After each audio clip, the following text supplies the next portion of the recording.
everyone. I'm Maria Shamkalian, the Vice Chair of Pennsylvania Film Industry Association, and we have very special guests today.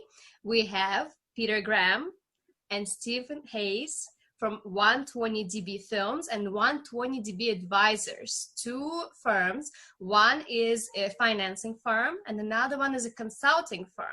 And they kindly offered to answer a lot of our filmmaking questions and a lot of burning financing questions that you have.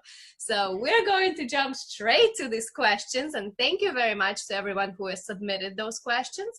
And of course, the first one is, how did you get started in this industry?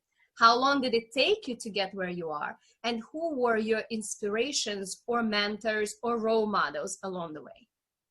Yeah, well, first of all, Maria, thank you so much for inviting us. We enjoy doing these seminars. We prefer in real life to do this, but this is the next best thing. And we enjoy kind of sharing our knowledge and trying to help the young next generation of filmmakers, quite frankly, because we need them so we can make money. Yeah, how we got started, Steve and I have kind of slightly different backgrounds. Prior to being a film financier, I was a ship's officer on oil tankers. I was the chief officer on the sister ship to the Exxon Valdez. I changed careers. I went to UCLA, got an MBA. When I got out of school, I worked at a bank that happened to have an entertainment department, and I've been stuck there ever since. So I literally just fell into the business. And one of the things is, of course, in Los Angeles is the center of the universe as far as where deals are done, and it's a company industry town. And that's how the mentors I have are obviously in the financial institution side. And it's interesting, and when you talk about mentors, I learned something from each key mentor. My first boss, who we were doing a ton of financing, he kind of taught me customer service. My second boss, Anna Bagdasarian, she taught me how to work with politics within a business. And my third was Lou Horowitz, and Lou Horowitz was the one who basically established independent film financing. He was the first one to do a film loan, and he taught me how to do independent lending. And that is just a totally different world altogether, as opposed to when I started doing kind of large corporate and lending money to DreamWorks or something like that, which is different than doing the down and dirty, quite frankly, of the independent world. Mm-hmm. Interesting. Steve?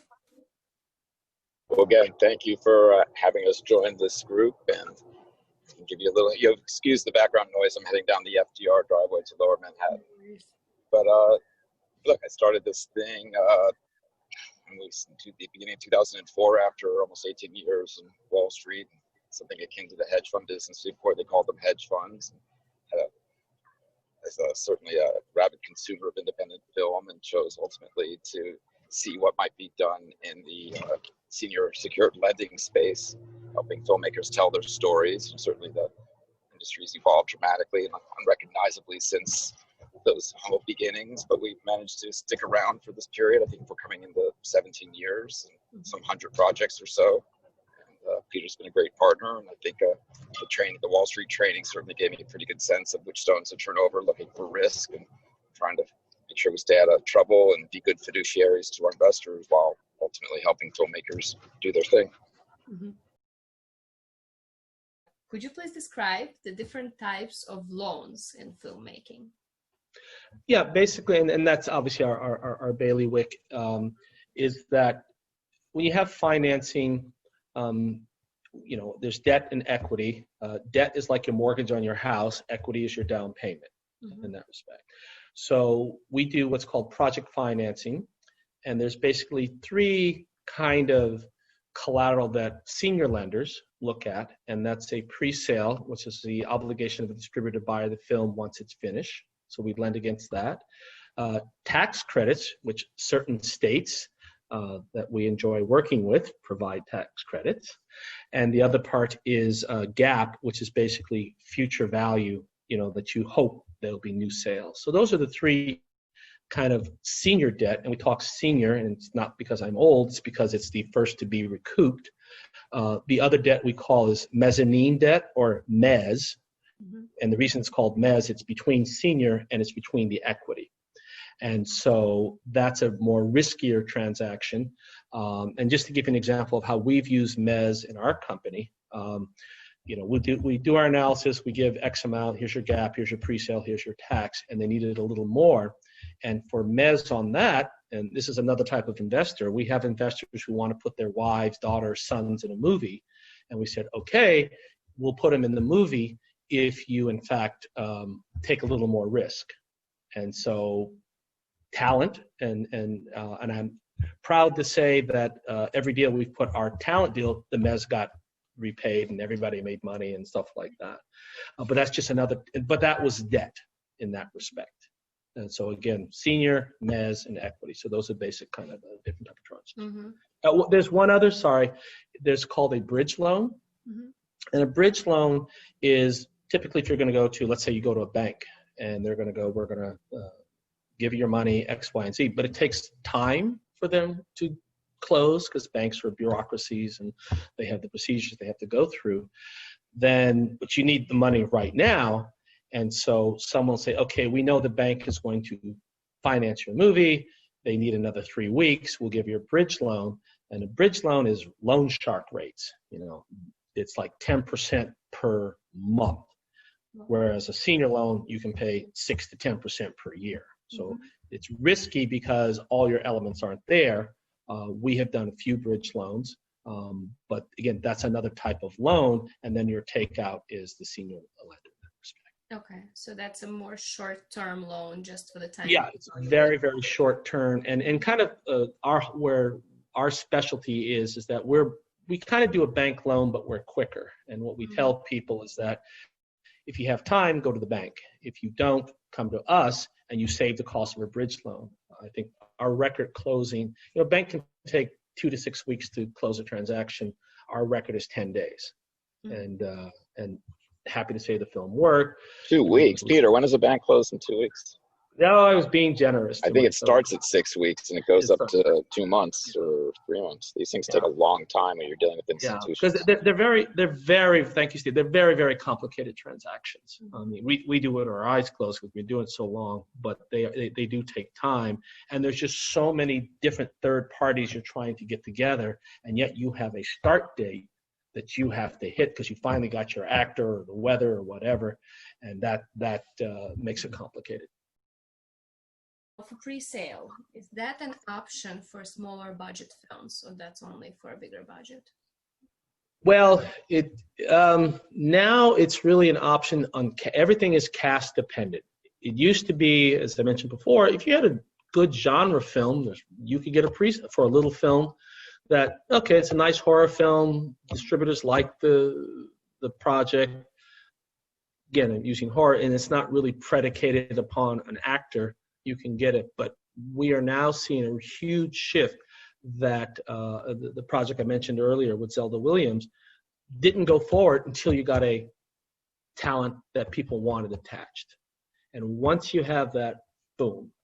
But if you don't have the talent that people want, pre-sales are very, very difficult. We literally just had a call today on an animated film, and the filmmaker's prior track record of these amazing animations he'd done. He's getting pre-sales, but there was still he didn't have the voice talent attached, for example, and that kind of inhibited his abilities. So, and it was a modest budget film on top, but you can get it, but it's really talented. And when I say talent, I focus on actors, but if you have, a great director attached to it, for example, back in the day, I financed Sofia Coppola's first movie, and good. If Sofia Coppola, Daddy helped her, that name helped, and that was it. And it was a modest budget film. Virgin Suicides was that particular movie. So yes, you can do it on modest budget films. As you know, our association, Pennsylvania Film Industry Association, we work on increasing the film tax credit in Pennsylvania that you have mentioned. So could you please elaborate and explain to our viewers the importance of film tax credits and how they can help the filmmakers? Yeah, well, that's an integral part of filmmaking. And ironically, even though I'm in Los Angeles and this is the center of the universe, we hardly ever finance a movie in Los Angeles, an independent movie, because it's hard to get a tax credit, which is basically a subsidy. it's almost impossible to do one without a subsidy. And you typically look anywhere from 20% to, in some cases, I'm working with a producer who's shooting a film in Italy, and it's 60%. Now, and Europe tends to have more subsidies for local cultural events, I mean, cultural content, stuff like that. But in general, our second question we talk to filmmakers, where are you shooting it, you know? And obviously location matters, but this is why you see a lot of production in Canada, because they have an amazing tax structure and amazing support, and they built their industry based on having some type of tax credit support for the film. IRS Section 181. So could you please elaborate on that? Yeah, 181, and I think they extended it. Basically, the short answer is it is a accelerated tax capability, so and you're deferring your taxes.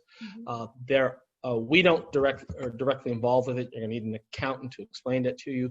We were involved in one film where the person's structure was 181. They had a high net worth individual, said, look, we're gonna save you X amount of taxes.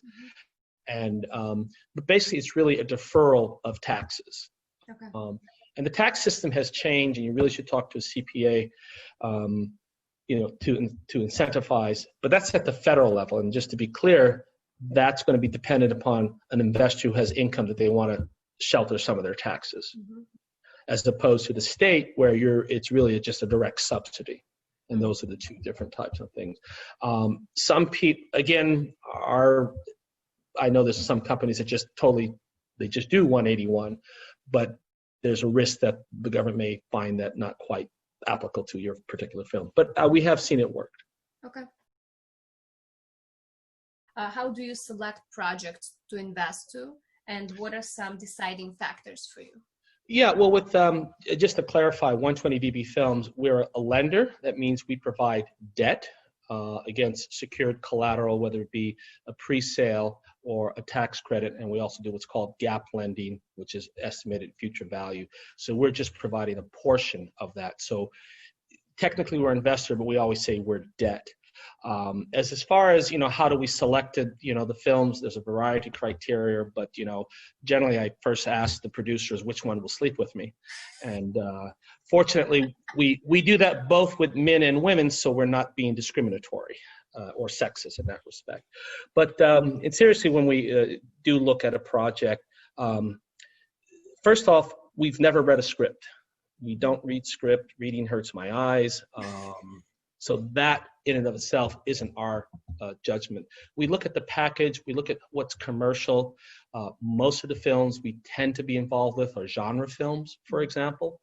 But probably the key factors are, what's the package? You know, do you think it's commercial? And when I say package, it's what elements that make it unique. Could it be the talent, whether it's the director? More and more, it's the cast. In some cases, it's just a really good story, but that's getting harder and harder to get made just because it's a good story. And the other part, who's involved? And I think the other real key in the way independent financing has been working for the last, since I've been doing it, is you have what's called foreign sales agents or domestic sales agents, and they pretty much will look at the package and say, film package, and go, good, I think this is worth this much in this country and this is much in that country, and based on that, and then they make a couple of what's called pre-sales, and when we see that, we're like, okay, if you sold Germany for $400,000, you can kind of extrapolate what you think the value is, and we know that buyer, we know they're good for the money, and that's a good indicative for us that we would want to be involved. And that's pretty much our rule, 99% of the chance. But of course, rules are meant to be broken. We are literally doing a film where there's no sales, but it's such a strong IP, we can't mention the name, that I know I can sell it. And those are the high exceptions. I don't think first-time filmmakers will walk into that in general. But again, probably the biggest criteria is the package and that someone has some indicative sales for us. Okay. So what would be the minimum budget that you would be open to arrange? Just it's not so much for us, we don't necessarily look at the budget. We look at what size transaction. We tend not to want to do our loan less than $1 million. And typically we're not doing 100% financing. We have done that in some cases. So typically it's sort of, what can you do that's $1 million?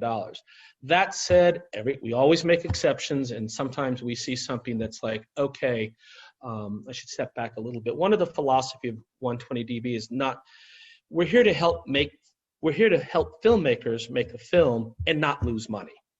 And so, we're not here just to make a whole bunch of money. We really want to help the independent filmmakers because that's what, you get some joy in life in doing that. And so we'll make exceptions when we see something that's just so special. You're like, okay, it's not worth our time to do it, but you want to do it because that film's worthy of our involvement and to help. Okay. And usually you already have projects that get involved that already have some financing secured, so you already start working with them after. It used to, as I mentioned earlier, we're the debt, and we're kind of the last in, first out piece, so all the other elements come together and then people call us. That's changed. You can no longer sit back and have a project come to you. We have been much more actively involved earlier on in the project than we have in the past, because that's just what it takes to make it happen. And one of the things that we can help the filmmakers is that they like, okay, if we're involved, there's a higher likelihood that it'll happen. So we add a little bit of credibility to a film. And just for an example, we've been working with a producer who had a small, modest budget project. It's a self-contained horror film with Zelda Williams, and she's Robin Williams' daughter. And they've been working, and they literally just 2 weeks ago got a major cast attached to it, and now we're going into production. But they were happy that we're along. They go, okay, we're going to do X based on certain criteria, and that gave that filmmaker comfort to move forward. And we're still helping that filmmaker on other aspects, as opposed to historically people would just come to us and say, hey, Steve, Peter, will you take care of that? So again, I think the business has evolved. It's always been tough. It's gotten tougher. So I could go on with a number of producers that were coming on much earlier in the stage. But to be honest, they have some element. For example, Zelda Williams is a name that'll help sell the film, and that's why we get involved. You brought up genre. Yes. Is there any specific genre that you personally prefer to work with because you see that it's more in demand nowadays? Well, the reason we focus on genre is that you have to look at financing from a film, that in general, putting tax credit aside, the commercial revenue on most films, the U.S. may be only 20 to 30% of your budget, so of your revenue. The balance of it is going to be coming overseas. So you have to look at a project that's going to, transcend the local market and sell abroad. The challenge with, let's say, a comedy is, unless it's physical comedy, the written comedy may not translate over. There's exceptions, Big Fat Greek Wedding, we know. And, but, a fight scene, for example, we did Kickboxer 2, which is a reboot of the Kickboxer thing, and Jean-Claude Van Damme was still in it. Jean-Claude Van Damme. And, but it was a fight scene, and, you can dub a fight scene, looks great. If you look at sci-fi, you're looking at the visual effects. If you're looking at a horror film, just looking at someone getting their head cut off, it's universal in that respect. So that's why I said dramas are a little more challenging to do. And as I said earlier, comedy, you have to be, non-physical comedy, you have to be very, it's a little harder because it doesn't translate necessarily. Okay. What are some other reasons that filmmakers would choose to rather work with an investment firm rather than a bank? Well, with us, we have a warped sense of humor, and I always tell people you don't want ugly money in Hollywood. So, but I think you look at, as I said earlier, it's really cost and speed. I used to say if you have time, you can put a stamp on the envelope and stick it in the post office. But if you need it done the next day, you come to FedEx, and we try to be the FedEx of financing. And we're also, as I mentioned earlier, we're not in it just for the money. We have literally told people, this is a deal. Here, go to this bank. I know the guy who runs it. He'll take care of you. He'll do it cheaper. Look, we're also more flexible. I mean, it's not just speed. There's certain instances where we don't require a completion bond, which every bank is absolutely going to require. If we can find a third-party guarantor, who has deep pockets that we're confident can play the role of the bond. And there's other sort of mechanical things that the banks might require that we won't, because we're more focused on risk than we are about processes. So certainly flexibility. Okay, good to know. Thank you. What is the proper way for people to approach investors? Is there any specific format in terms of pitching, and is there any specific information that is a must to include for investors of your level to look at that pitch? Yeah, I think and the key is know who you're pitching to. You know, there's different type of investor. If it's a pure financial investor, you're going to say, look, here's how much money you're going to make. One thing you'll find is that a lot of people will put money in not because they think they're going to become rich, is because they can identify with that particular project.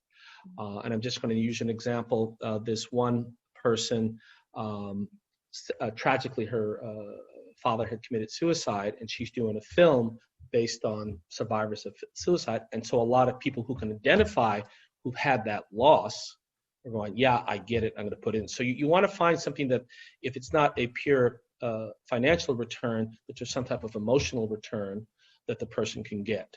Or a built-in audience. You know, Peter, you can tell the God's Not Dead story. Oh, yeah. We'll go and I should have started. No one knows anything in this business, and anything can work. We have turned down a number of movies, and one they wanted distribution money for it. It's called God's Not Dead, which is a religious movie, and we watched it, and we just didn't think it was that good, you know. But it struck a chord with the Christian community, and it did 60 million at the box office. And we turned it down, and that's just how good we are. That said, we actually did recently a faith-based movie that was shot in Oklahoma, and that film hopefully is going to be released pretty soon. And again, that particular investor, ironically, was Jewish, is financing a Christian movie, but he wanted to get a certain message out. So going back to, and I'm just focusing on the religious side, that you've got to address what the investor wants and address that investor's passion, and it may not just be about the money. And what you find is a lot of people, they're like, you know, I want to leave something behind. I want to have a legacy, movies that work, you know, as a way to pass on, you know, I did something aside just make money. Okay. So researching your investors, not looking at it just based on money, but building a personal connection, finding something familiar. And thank you. And I think the other things I always tell people in this business, don't lie, but you don't have to tell the truth. Because the truth is you'll lose on most films. That's an absolute fact, you know.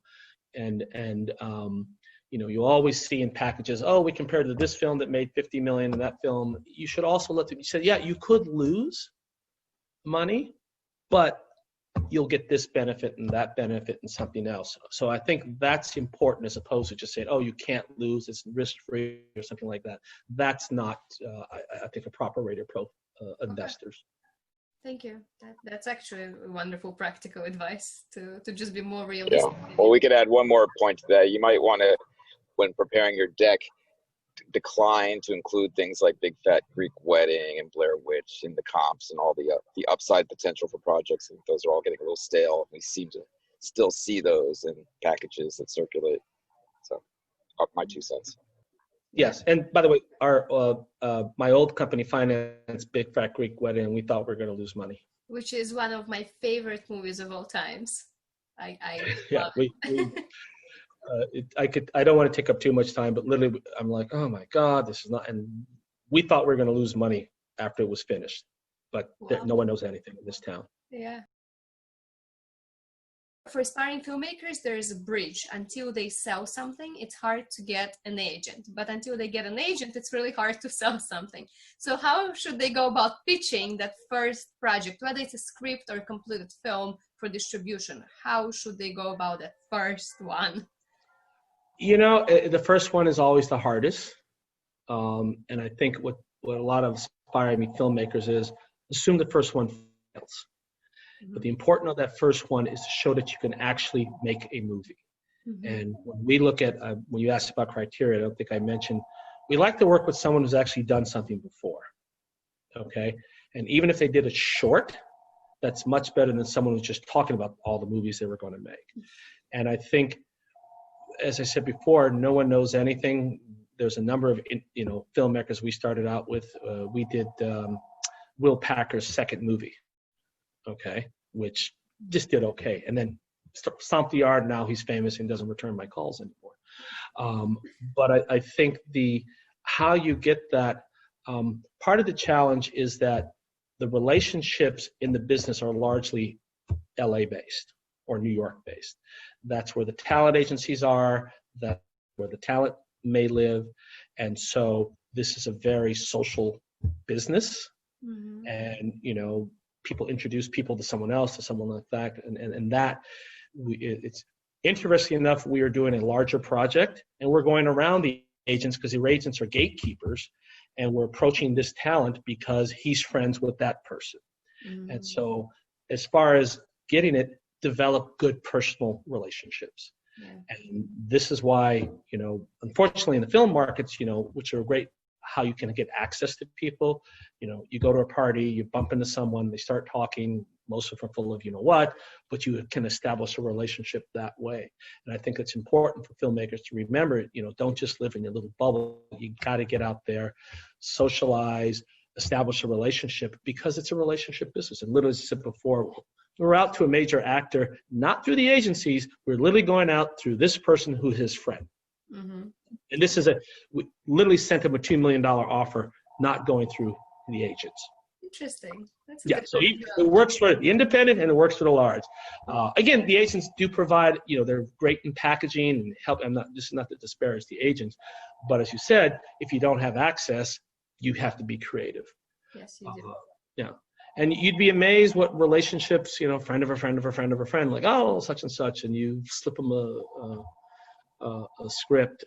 It's interesting. Nicholas Chartier, who's the producer behind The Hurt Locker, Dallas Buyers Club, he used to be the assistant of actually a producer we're working with right now.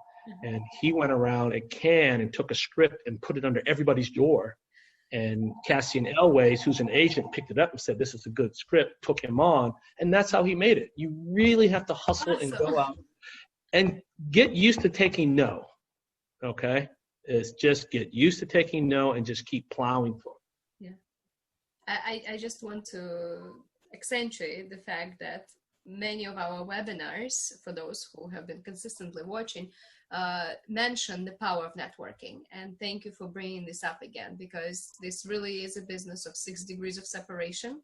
And so if you build those powerful, sincere relationships with people, they can really get you far. So, well, no one's sincere in Hollywood. I mean, fake sincere, but you have to be honest about your fake sincerity. And that's what's key. Be honest about your fake sincere. Yes.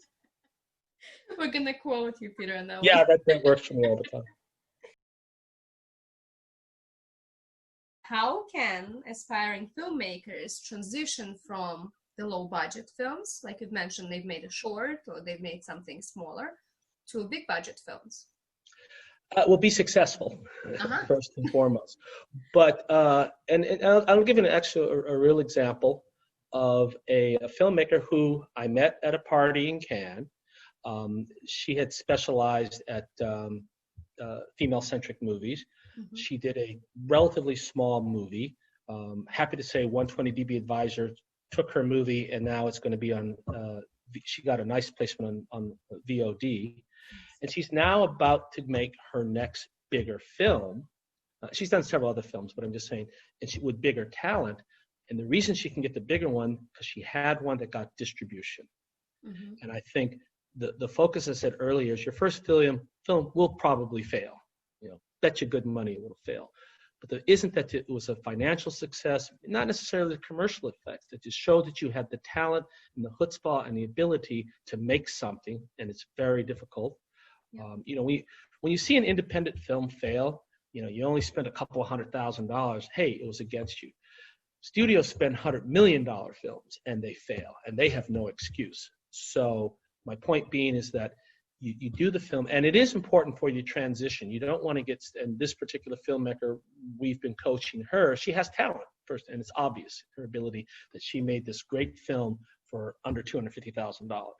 Like, okay, you need to get up in the $1 million range because you need some more talent. You have the talent, and I think that's the key of this business. Once you've done something and people see you can do it, that invokes confidence. And obviously, you've learned from that experience. You know what to do, and you move on up. I think another very successful filmmaker that we work with is Molly Hassel. We did a little film with her called Edmund, and now she's making the remake of The Crow, which is a much bigger film. But by the way, that's the short. It was a lot. She's got a lot of talent, a lot of headaches she went through, and next film. But you've always got to keep striving up in that respect. Okay, but how do you?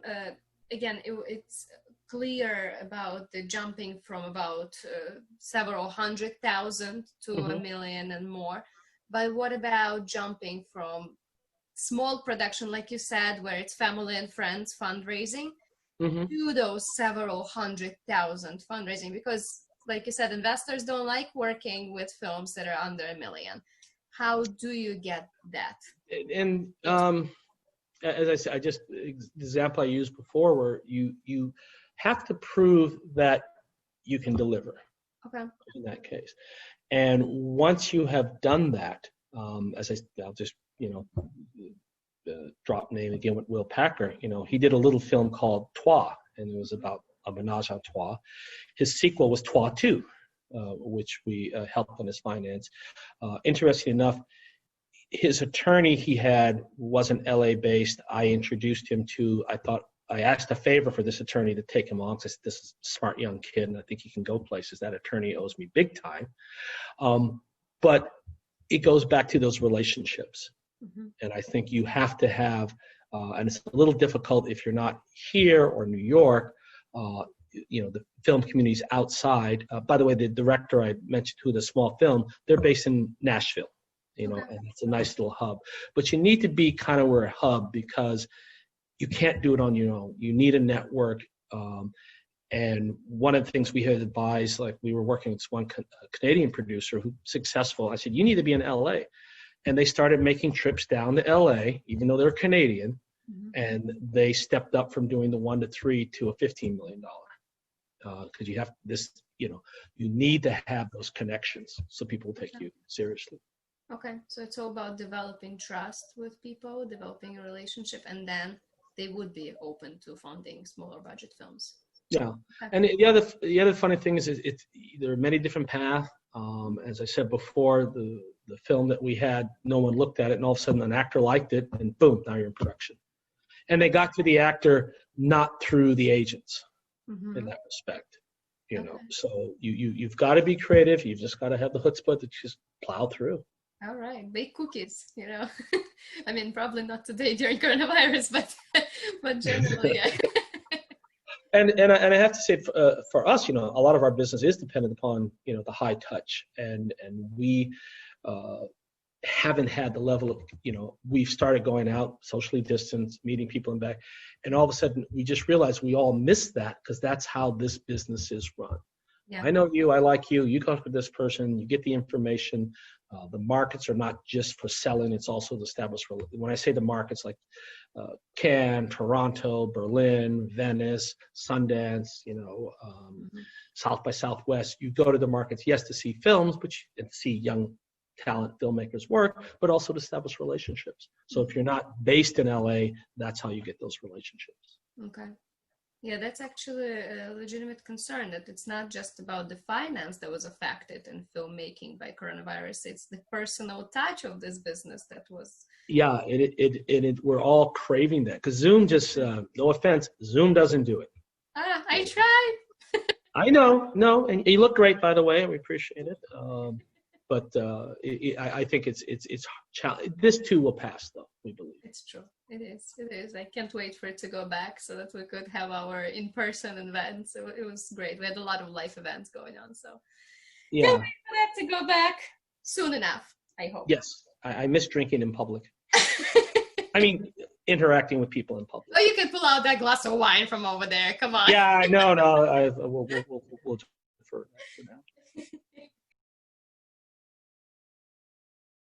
how do independent filmmakers, and we're talking about aspiring independent filmmakers, how can they locate potential investors? That is probably the biggest challenge to do. Usually, as first-time filmmakers, they're going to go to friends and family. Okay, unless you have some key elements that really stand out, that you can go to kind of just pure financial investors. And one of and I think the beauty of it is that now that you can make a film with much less money. You can do a film. You don't need to. It used to be $1 million was considered your minimum to be a decent film. There was a great film that was, I believe, it was under $500,000. It was called Aggie. They had one little. It was about a relationship. A man had an affair with a virtual reality person, and it was shot very simply, nicely, well acted. No one was really in it. But they were able to pull together, and it hardly cost anything. But again, it was friends and family type of thing. So that's typically what independent filmmakers, or you just have a project that someone has a passion to. I know of in Texas, for example, someone had not to be political, but it was a kind of anti-abortion themed movie. It was about, I won't go into details of it, but then there were some people who politically wanted to support that. And that's how they got it done. Or you luck out and you got some magical element that people love, and they're going to go ahead and do it. Okay. What about that bridge when you're already beyond the friends and family budgets and you're already getting there? What would be those key elements that those filmmakers should strive to achieve for the film? At least starting key elements. Yeah, well, right now it used to be, you could, if you had a good concept, especially in the genre. I remember they pulled together a movie. It was called Lesbian Vampire Killers, and it was the title. It was a horrible movie, to be honest, but that title was catchy and phrase, and they were able to make a movie based on that.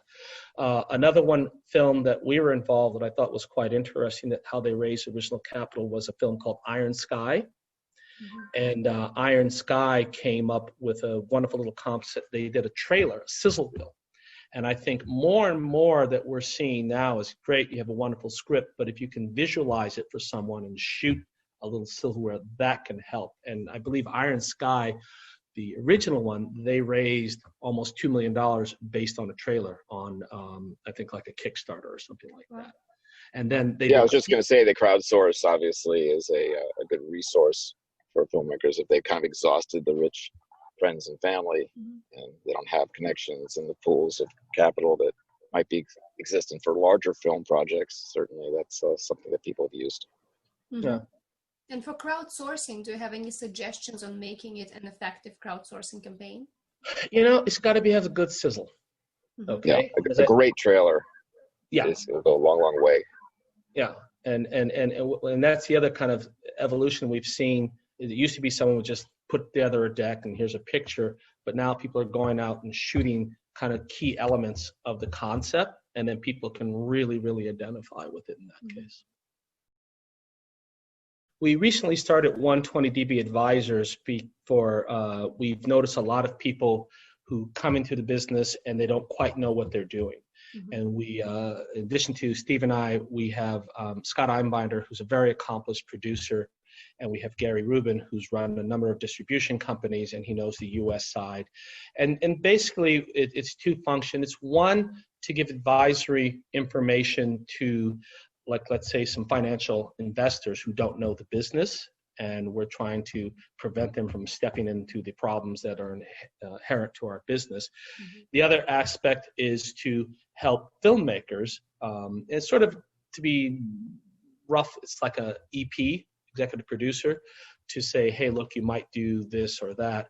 And the third function is what we see most of the activity right now is people are having a lot of problems. I mean, COVID has really, impacted our industry in particular because it's a high-touch people business, and we are helping people dig out of the problems there. So those are kind of the three buckets that we do just on the pure advisory work. Okay. And do you work mostly with people who are on the finance side, or do you work with those who are hands-on as well? Well, yes, we work, as I mentioned before, we will be consulting with, for example, like a family office office that wants to get into a project.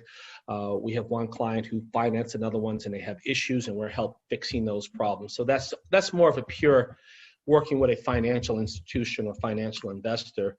The other aspect, as mentioned earlier, is that we're working with, let's say, a producer who may not have the experience to make a project happen. And these tend to be on larger transactions. So, we're not going to be working with a producer who has a $150,000 first-time film. That's not where our expertise is, but we have one project, it's probably like in the $3 to $5 million range. And this is a person who knows the industry, but he doesn't really know production, finance, and distribution. And that's the type of service that we're providing for them. Okay, thank you. How is the consulting firm compensated? How does that? We're fee-based for the most part, and depending on what the service is. On some will be just on a monthly retainer because it can take a long process. In some cases, if we're acting more like an executive producer and we build we'll close, or on another one where we're helping someone who has an existing problem with film, it's like, look, we know we can sell it and we'll be compensated on that. So it is fee-based. Sometimes it's upfront, sometimes back on. Like anything else in Hollywood, it depends. Okay, so it's project-based. Yes, yeah. What is the key to effective risk management for a film? Oh, don't lose money. It's incredibly difficult to manage the risk. I think, and there's so many different types of risk in film. I'm amazed a film actually get made. And I think COVID has really put risk. When we talk about risk management now everybody's focused on COVID. You can get insurance for hurricanes. You can get insurance if something happens to a person, if they die, for example, your actor. But you can't get, you can get COVID insurance, but it is so expensive. Trying to manage that risk, I have to say, is the industry's biggest challenge right now. And we could spend the next hour on how you manage that, but keeping your bubbles, have a self-contained. Do you have any guidance that you have encountered right now that? Yeah, and I'll give an example because COVID risk is like the thing. And one, for example, depends on the type of project. Ideally, and again, I'm looking at the more modest budget, you have it in a confined space. You're not moving all around for different locations. Mm-hmm. The project we mentioned earlier is being pretty much shot in one house. And so you can kind of contain that person. Another one, they're going to be shooting in Hawaii, and they're doing it on the North Shore, and everybody's going to stay in the hotel while they shoot, as they shoot at the hotel. And then there's obviously the PPE, the testing, kind of almost closed set policies and procedures. And there's that risk is still, though, someone can go out, get a drink at a bar and come back and you've infected the whole crew. So that is probably the challenge. And in Europe, the governments there are kind of chipping in to cover that risk. I believe the UK, France, and Germany will kind of cover that COVID risk. We haven't got that. We're trying to Canada too, I think. Yeah, I think in Canada too. Mm-hmm. And so that again, COVID, that's a risk that people are really challenging for a filmmaker, and it's also increasing the cost anywhere from 10 to 20%. But we're all kind of in unknown territory when it comes to that. But as far as risk management, there's the production risk, and I said you have insurance for that. Then as far as the financial, you have also completion risk, and I don't know if we mentioned, we require having a completion bond. Mm-hmm. And a completion bond is a type of insurance, and they will say, look, okay, make sure your film gets finished. And interesting enough, they didn't have COVID insurance until COVID hit. And so a lot of films that got shut down are actually covered by the completion bond, and they're paying out billions of dollars for films all over the world. In fact, one insurer has left the market because of COVID. I believe it was Chubb. The other type of risk management, as far as kind of return from a financial point of view, we always recommend that people kind of pre-sale the film. That's a risk management that if the film doesn't come out well, you've covered your downside to a certain degree on that. Another risk management is make sure you're using a tax credit. We literally, when someone said, they'll say, can we shoot in LA? We're like, there's no tax credit. Go to Pennsylvania, for example. And also, yes, it's a blatant plug. And we did, to be honest, as I said, you owe me money. So as soon as you pay me back, we'll be promoting you even more. Good. This was a film, by the way, it had Anthony Hopkins, and happy to say that it's just about to get a nice studio pickup. And as soon as it's closed, we'll be bragging about how it won that well. So you can make a film. Generally it's impossible, but you can make it, but you have to have the subsidy. And again, that's a risk management, making sure you have those kind of subsidies in place. And as far as the other, make it good, make it cheap. I think in the independent world, we tell people, why are you making your film for $2 million? Okay. The market says it should be $1 million or it should be $750,000. We had another project that came to us and we're like, why are you making it for 12? It should be 6, and I think that's the kind of management, is to be smart in, look, use exposition. I don't have to go on set. I don't have to make this whole set, just use exposition. You just saved yourself, shooting all that scene and all that traveling. And that's just a different type of risk management. And actually know who you're working with. And I think working with people who have experience, and that's always a challenge with a filmmaker, because it's on-the-job training.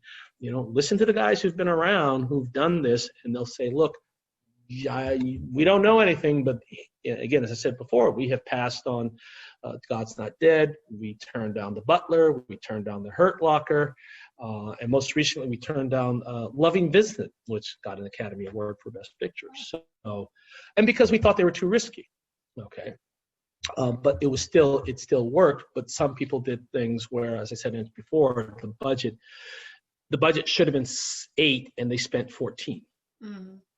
Is that part of what you do as an advising firm?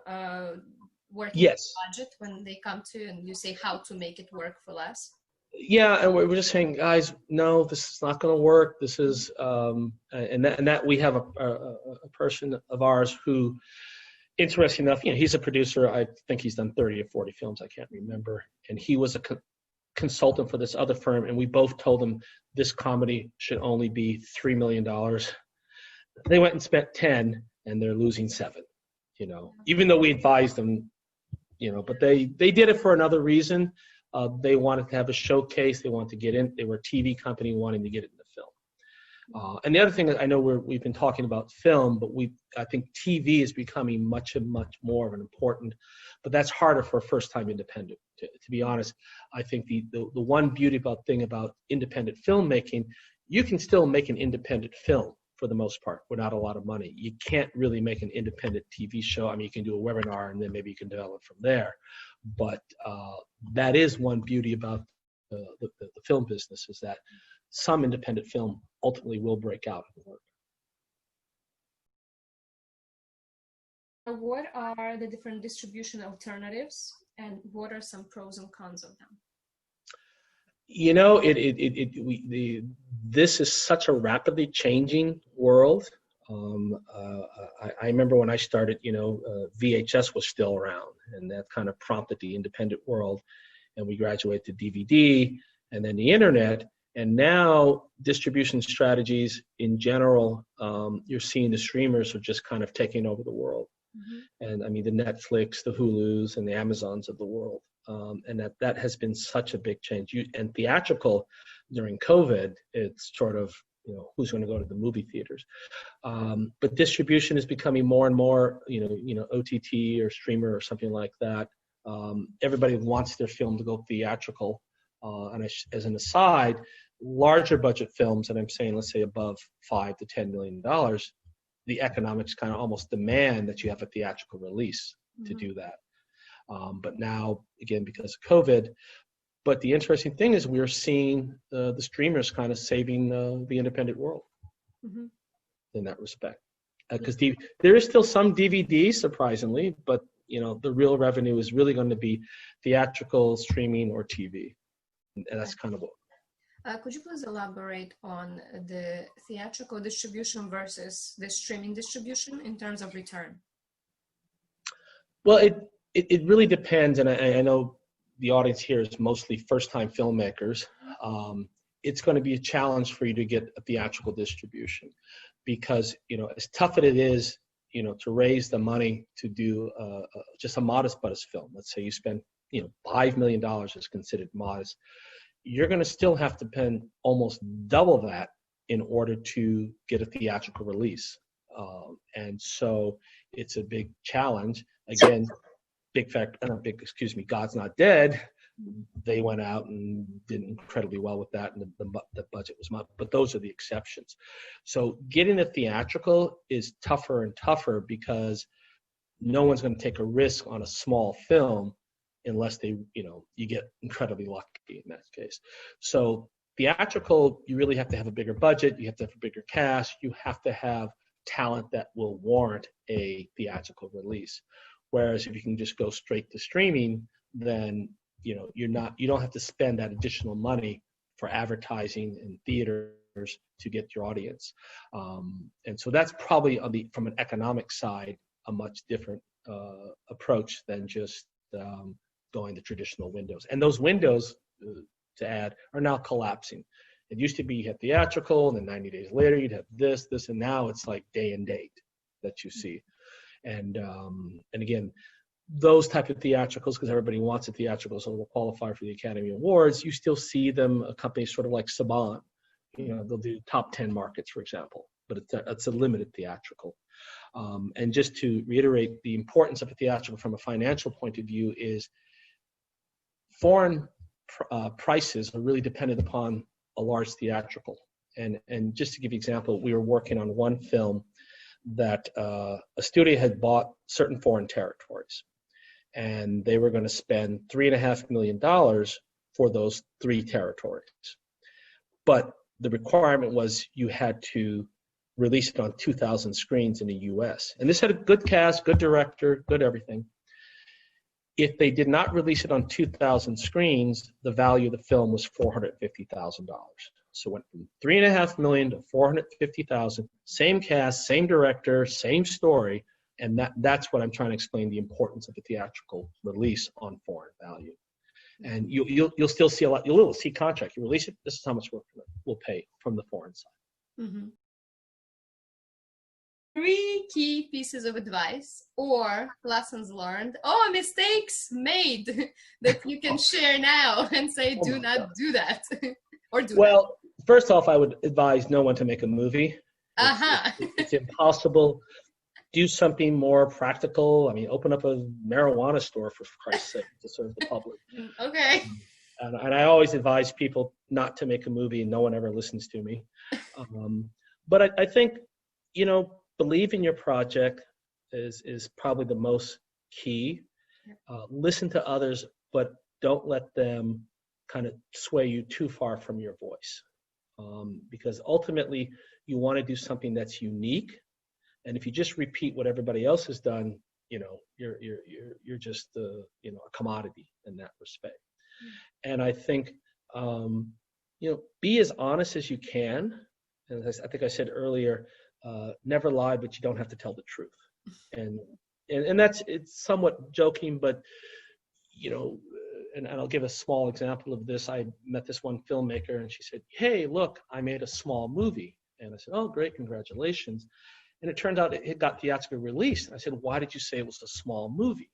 You should have just said you had a theatrical release movie instead of discounting what you had done." By the way, I'm working with a filmmaker now on a $15 million project. So, and she never uses the word small movie. But that's just an example of part of this problem with this business, you're making stone soup, okay? And, you've got your story, and now you've got to make something get to production. And you've got to go, it'll be a little, just the stone soup story. You guys, everybody knows that one. And I think that's where you have to create a little bit of illusion, but don't say something that's just blatantly wrong or just someone can check up. For example, people say, oh, I'm working with 120 dB. And they call us and like, no, I just talked to you on the phone. You're not working. As opposed to you can say, I've spoken to 120 dB, and then that would be true. And you get the illusion that we're behind it, but they didn't say they're working. They just said they spoke. And that's a tongue-in-cheek way of, I'm not saying people should lie, but you're creating something from nothing. And that's a tough thing to do, unless you have someone who writes you a big check. And most independent filmmakers don't have that luxury. Yeah. Hopefully we'll soon after this webinar. Yes. After this, we'll get all these calls and people are going, Peter, and I'll go, oh, you're lying. I know you. Yes, but thank you very much, Peter, and thank you My very pleasure. much, Steve. This was fantastic. And Of course, our pleasure. To end this wonderful webinar with so much amazing information, who would you like to nominate to share words of guidance and help aspiring filmmakers? Another company that we like is literally called XYZ. Okay. Nate Bolton, who I think embodies someone who, we remember when they just started out, and they are now rock stars. They raised money. They're working with top-notch film. They're very filmmaker focused. In fact, they're working on the other project, the Zelda Williams projects. They've been very, very helpful on that. And I think they can give you a perspective much more on the creative side of what you need, what's going to interest them. And he's just such a good guy too, without a question. Thank you. And he throws great parties at Toronto that we like. And that's important. That's important.